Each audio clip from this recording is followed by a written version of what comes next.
Welcome to Hello World, where we help you rediscover the good that is all around us. Beautiful transformation occurs when you allow your life to be used by God to do His good work.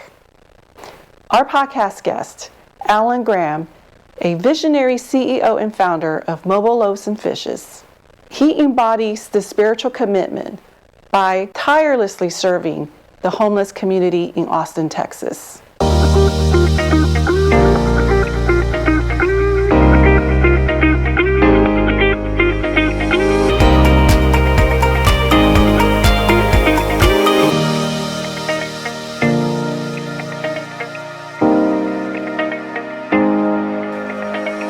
Hello, Alan. Thank you so much for joining us to share your story. Hey, it's great to be with you, Lily. Thank you so much. Alan, before we get into all of the ministries that you've been doing, I'd like to learn a little bit more about what were you doing before Mobile Loaves and Fishes? I was in the real estate business as a real estate developer, and at that particular time, I was focusing on developing air cargo facilities on airports. I see. So you were doing real estate, and I also see that you're wearing the hat that says goodness, and everywhere else I've seen in some of your videos and interviews, I see the word goodness a lot. What does that word mean to you? Well, it's not just goodness, but it's goodness, period. Period. Okay, don't lose Yeah. that. Mm-hmm. And so that's a registered trademark of Mobile Loaves and Fishes, the goodness, period.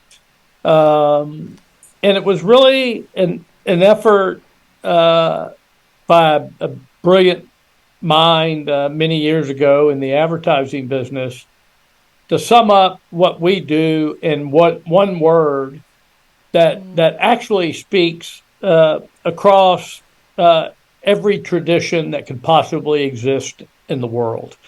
And it also, from a Christian point of view, happens to be one of the gifts of the Holy Spirit, goodness. Yes. And it's mentioned many, many times in the Bible, but it's also fundamental to every other tradition that's out there. And we wanted to invite as many people to the banquet table of goodness in mitigating this pandemic of homelessness that we possibly could. So, Understood. Thank you for that. Goodness with a period. It's one of the fruit of the Spirit. Yes. yes. Good. So, Alan, you had a transformational experience that opened your heart to serve God with your whole life. Could you share with our audience, what was that transformational experience? And maybe it's not a one point in time, but maybe it's a series of time. It goes way back actually to when I was a child, but I'm not going to cover that period. After Tricia and I got married and we started having children, Tricia started taking our children back to church. And, one Sunday, I basically looked up from reading the paper, and there she is with a couple of our kids. We have 5. I don't remember how many. She was going out the door to go to Mass, and it looked to me, Lily, like the train was leaving the station. And so I made a commitment that I was going to join my family in that effort. And if I was going to do that, I wanted to study everything that I could about my Roman Catholic faith to find out why we do the funny things that we do. And I developed a very deep and intellectual relationship with Christ. And then in 1996, I went on a men's retreat that had I known that men were going to hold hands with each other. Yes. Yeah, that deal. I would have never, ever in a billion years gone to that deal, but it turned into exactly that. And over about a 2-day, 30-hour period of time, that intellectual relationship that I had up here with Christ just dropped into the depths of the cave of my heart. Wow. And it was at that moment that I just began to ask God, what do you want me to do? And I wasn't asking him to I want to start some organization or something. I was pretty happy doing what I was doing, but here we are. That was 1996, so that had to be 28 years ago. What was it about that 30 hours that moved you so much? During that retreat, there were 10 testimonies given by 10 different men. These guys would get up there and vomit out stuff that I wanted to go up and go, you really need to keep that inside your own skeleton closet. But then, Lily, they would connect it to forgiveness, reconciliation, healing, and redemption, one after another.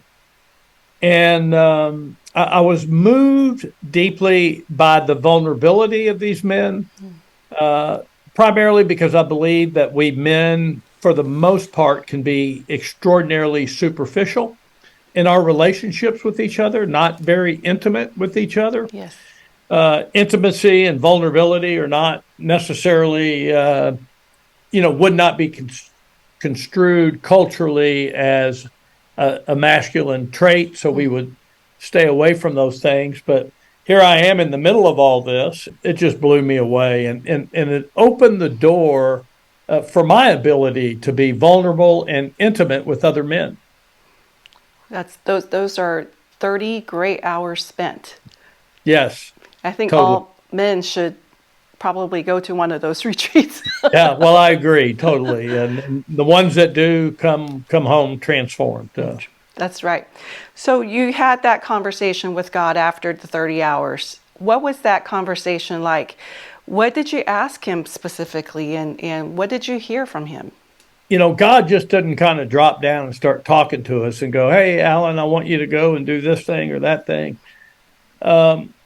But what I started to do was say yes to what one would consider very small things, like becoming a Eucharistic minister or a lector. Or my wife began to work with the nursery on Sundays at church, and then I became a member of the Knights of Columbus, and then once you start volunteering and people recognize that, and then they pick on you. They want you to do more and Yes. more, and we kind of became one of those couples that the church looked at. And in about 1997, I got asked to lead out on a ministry that Catholic Charities was trying to put together around Austin, called the Sack Lunch Program, which would have our parish providing once a week 50 sack meals to the day labor site that was downtown, which primarily would employ people that lived on the streets. And I got asked to lead that. That led to beginning a relationship with these men and women that were out there. And then one day, my wife and I, in 1998, probably the spring of 98, about 26 years ago-ish, were with a girlfriend having coffee, and she was telling us about a ministry in Corpus Christi, Texas, where on cold winter nights, multiple churches, cross-denominational, would come together, pool their resources to take out to the men and women on the streets. And at that moment, out of my subconscious mind into my conscious mind came the image of this catering truck as a distribution mechanism from those that have abundance to those that lack. And here I am, 26 years after that, in the middle of something that I could have never dreamed of or fathomed.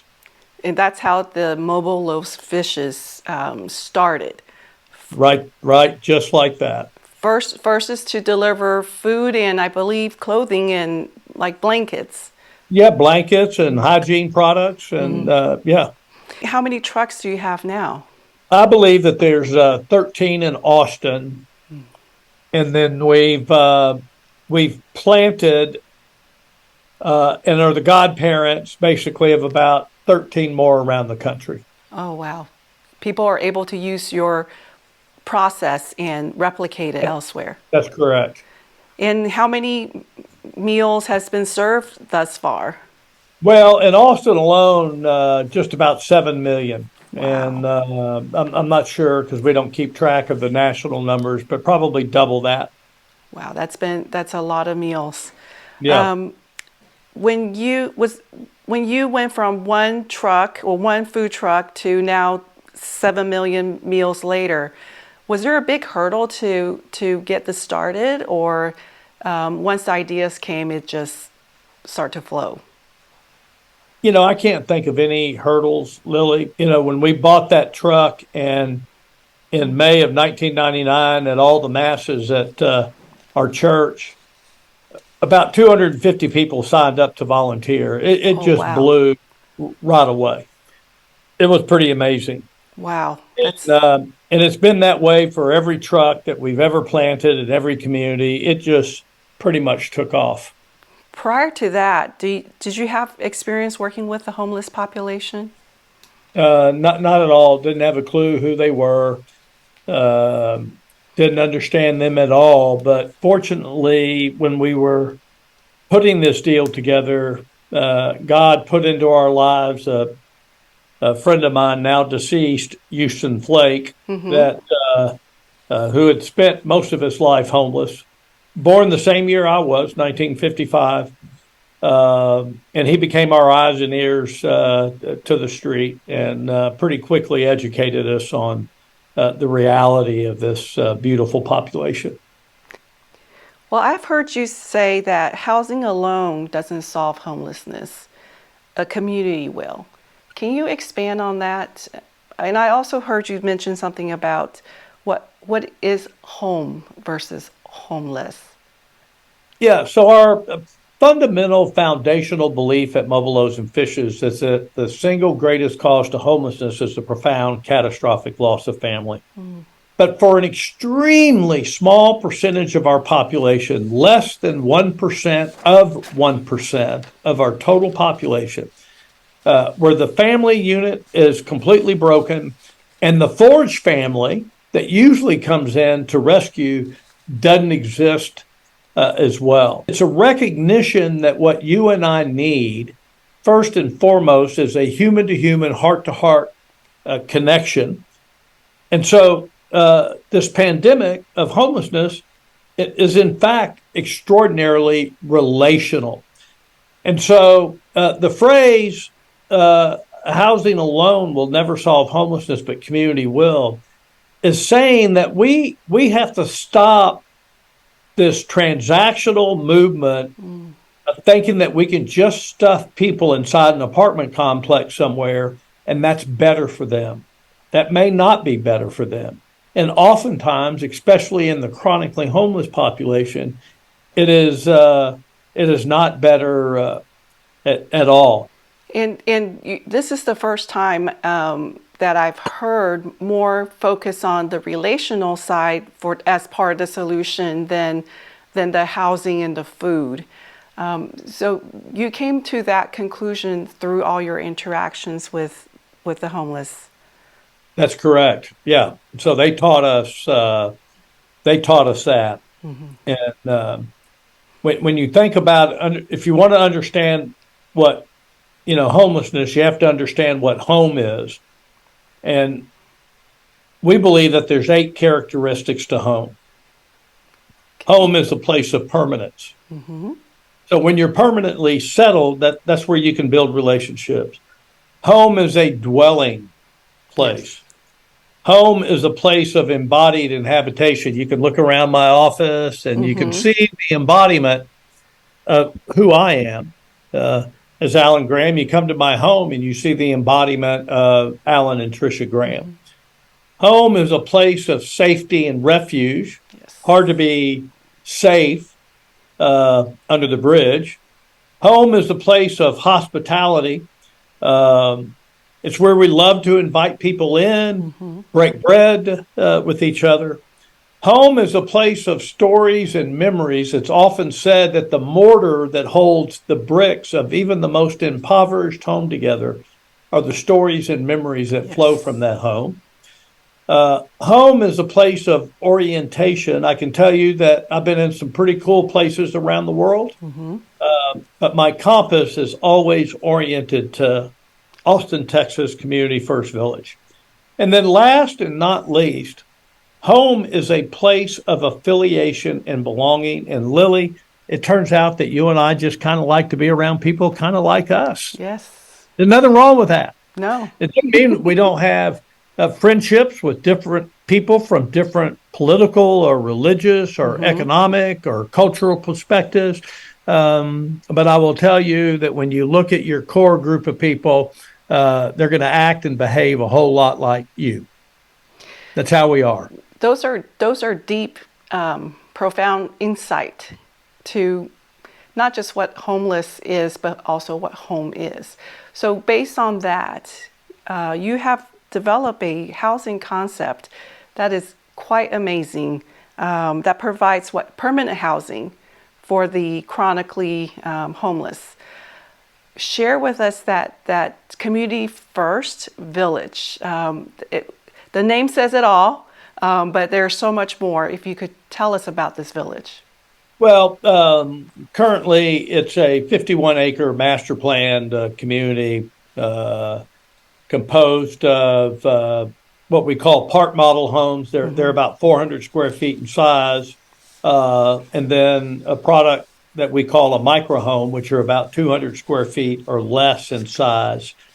Built in a community environment with all kinds of assets in the communities. We Mm-hmm. have a 9,000 square foot living room. I'm sitting in a 16,000 foot multi-purpose building right now.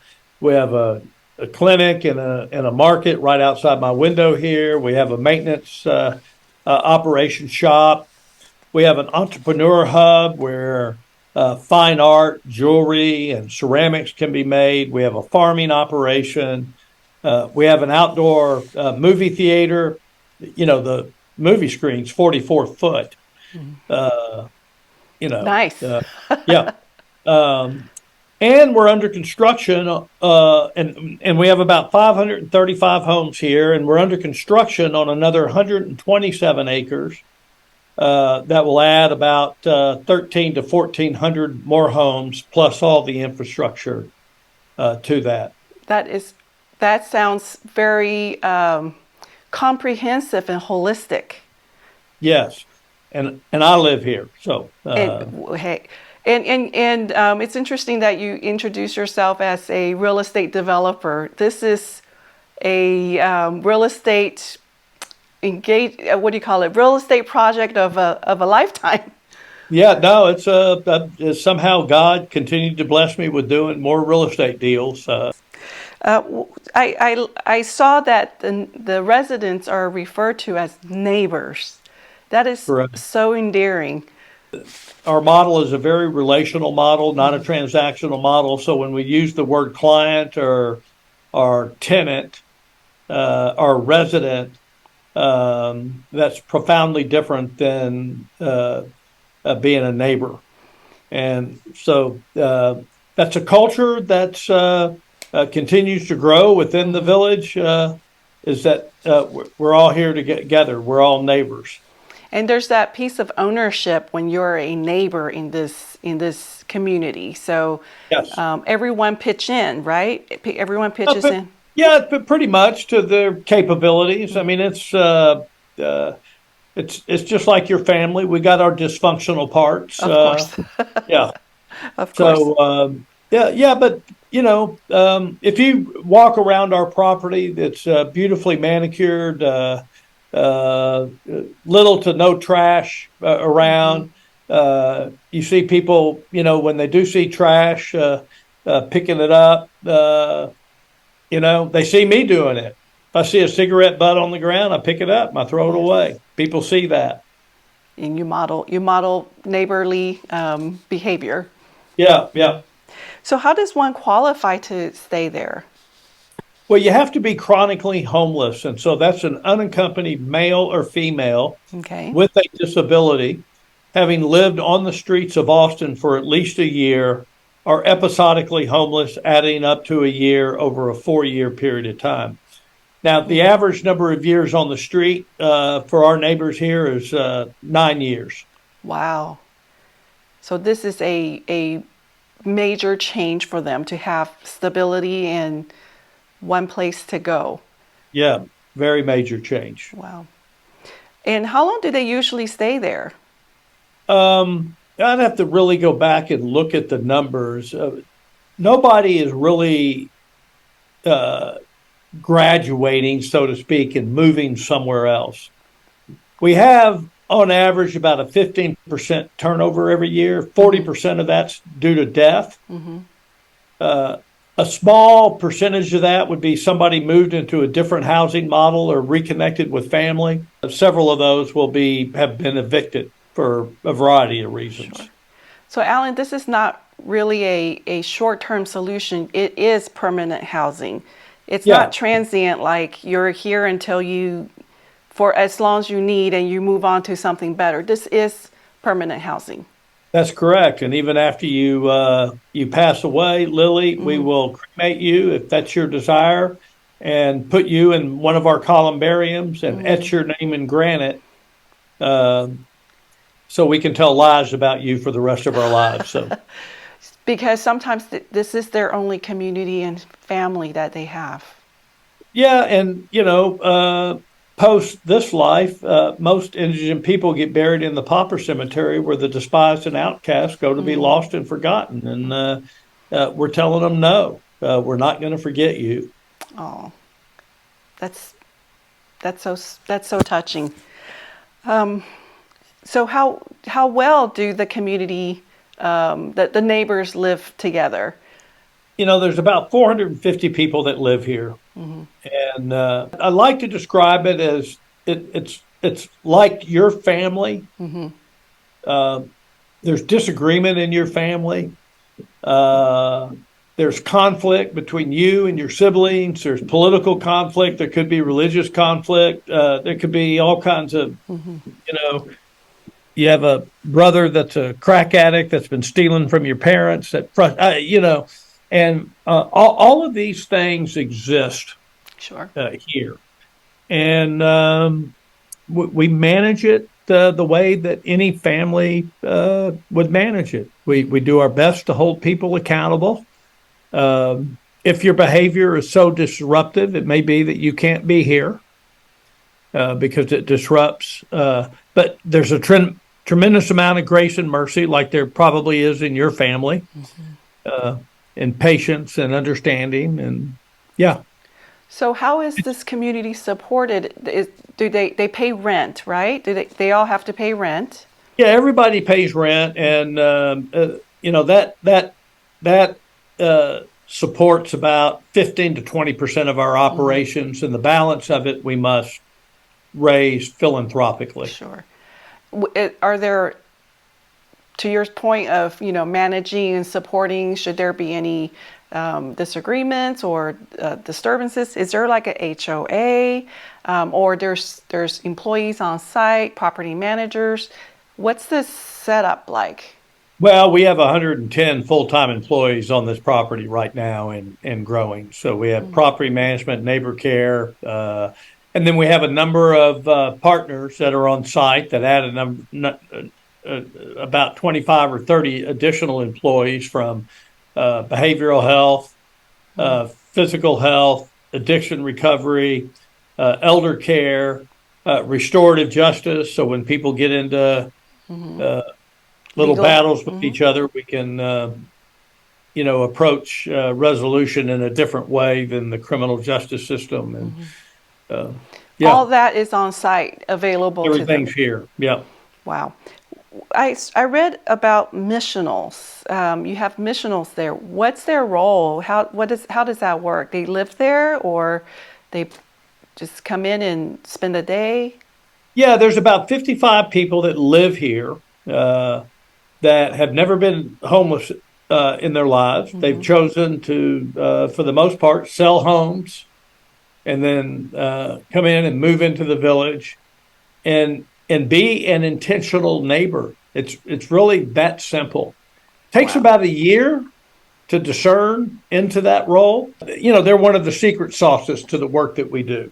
Having people in the neighborhood that will be supportive.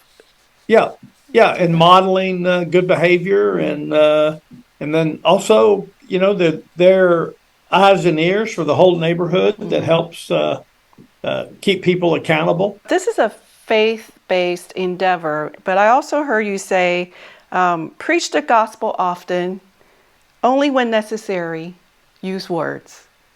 We're not proselytizers here, but we are formed out of our deep love of Christ and our Christian vocation. But we want to be a ministry that welcomes anyone and everyone in to serve with us. And so we want the banquet table of inclusion to be as large as it possibly can. How do you overcome the naysayers? Because I've been reading up on mobile loaves and fishes and your the various articles and Facebook posts. Sometimes I see negative comments. I've seen negative comments from people here in Austin, invited them out to the village, and it turned into $1 million gift. If somebody is really inflammatory, we invite them out here. Let me show you what we see.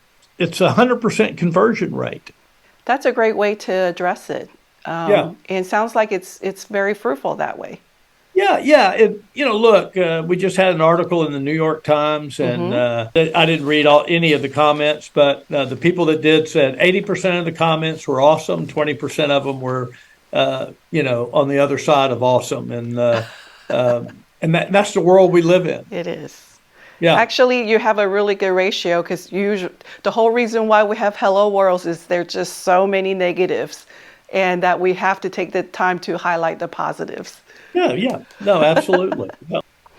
One of the things that I was learning about you, you're a serial entrepreneur, and so you probably have all kinds of ideas. And it was interesting that you were able to get the architects to compete and provide is it the blueprints for the community? Yeah. So in 2014, another architect friend of mine was challenged how we were laying out the then microhomes on the property. He came in and started putting some architectural creativity up underneath.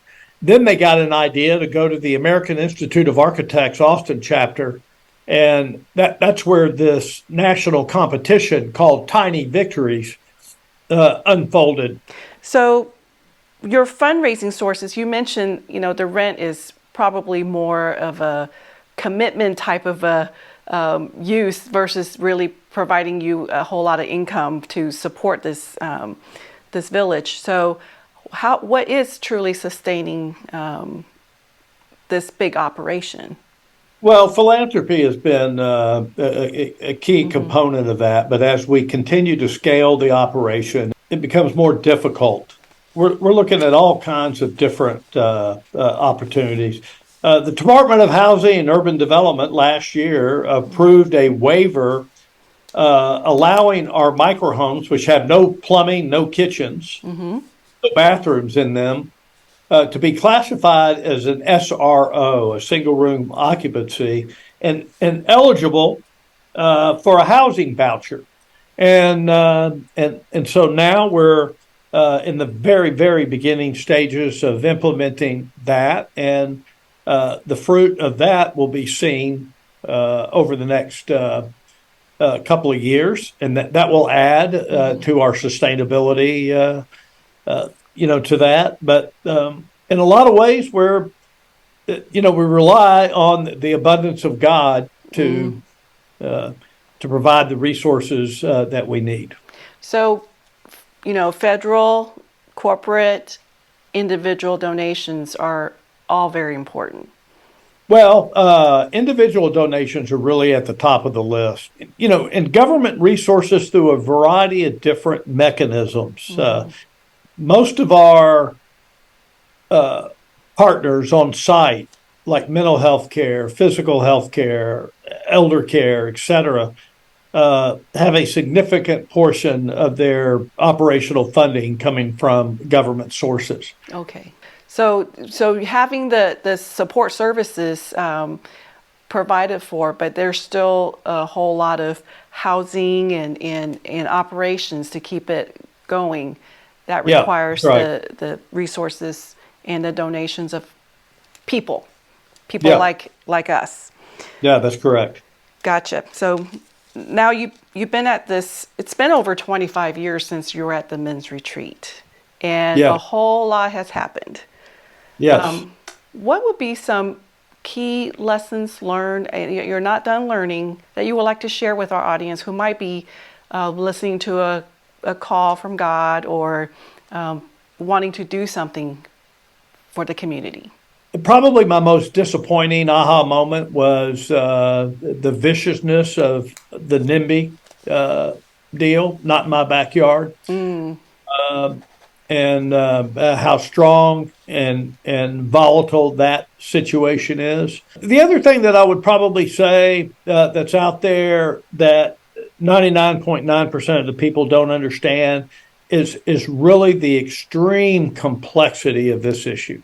And when people talk about solving, and we don't ever use that term here, or curing or ending, they don't understand what you have to solve, cure, or end, like the foster care system, a far better mental health care, physical health care. The criminal justice system is a train wreck.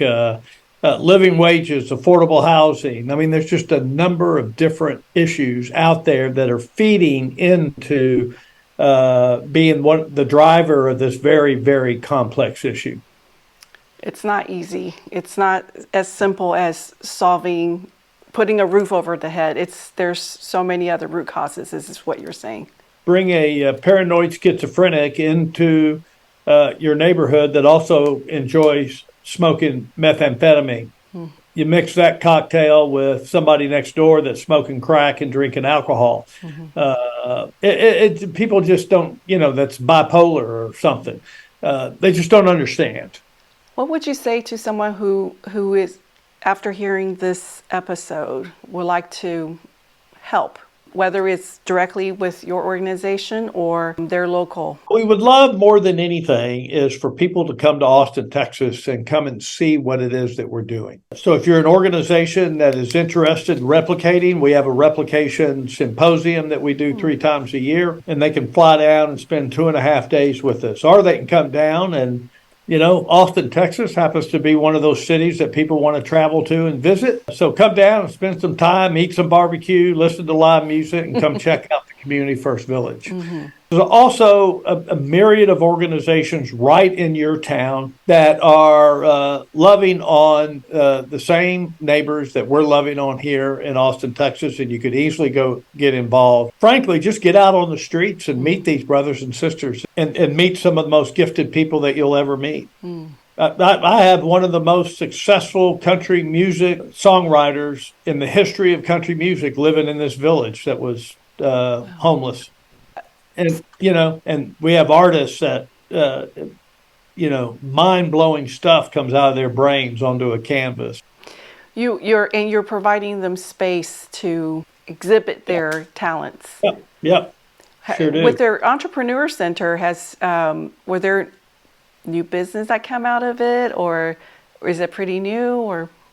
No, I mean, we've been doing this type of work for an awful long time, even before the village ever became built. But it's, when I moved to Austin in 1976, I moved out of the Houston, Texas area.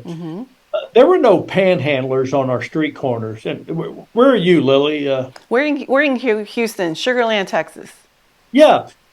Today, the panhandlers are ubiquitous. They're everywhere.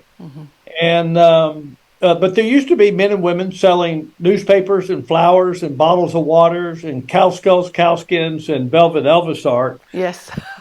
On the street corners. And today we've outlawed all that. Yeah. And so the only remaining bastion of entrepreneurialism for those in extreme poverty is the First Amendment free speech right to stand there on public property and beg.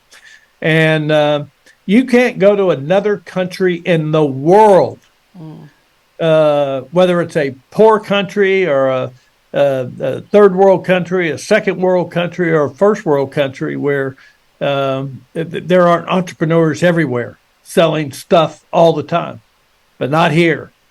And we recognize that. And men and women want to work, they want to be productive, they want to make money. And if we give them the opportunity to do that, you'll be stunned at what they can produce. I mean, last year alone, our neighbors here earned a total of $1,500,000. Wow. Their own creation. Well, their own creations, but they're also working in our property beautification and on our farming operation. There's a lot of creativity and labor. Yes, yes. And that gives them a lot of dignity and respect and know that they can. Dignity and work. Yes, yes. That's simple. All right, Alan, finally, you had a wonderful quote. You said that if there is a list of Fortune 500 happiest people on the planet, you'll put yourself as number one. Tell us more. It's really a challenge to, we always measure, the money side of things. And there's a lot of unhappiness in that arena. And I've seen a lot of that unhappiness because I've had the great fortune of working with a lot of extraordinarily wealthy people. And I've had the opportunity of working with some of the poorest people on the planet. And I've been in some third world countries where the poverty is unbelievably abysmal, yet the people are happy. And we've seen that. Yeah. And there's a lot of unhappiness in America right now and dissatisfaction. And we have to look in a different place. And, I think serving other human beings and getting outside of ourselves is one way of doing that. So I'm sure there's going to be a lot of number ones in this country, but I certainly feel like I'm one of them. That's a fantastic place to be. Congratulations, because that's not very many people can honestly say that. And I think you spent it's very sustained over 25 years of service like this. You have to be the happiest person on earth. I feel good. Well, thank you so much for sharing your story. And there's so much more that is out there already on different podcasts and whatnot. But I really appreciate you coming on ours and share with our audience the things that give you the most joy in life. And hopefully that it will inspire our audience and myself to go out and do more. Yeah, awesome. I appreciate it, Lily. Thank you so much. Thank you. I hope you enjoyed the episode. We have a lot of fun putting the episodes together, trying to bring you quality guests and good content so that we can inspire each of us to be our best version of ourselves. It would mean so much to us if you would subscribe to our channel and like our videos. Hope to see you next time.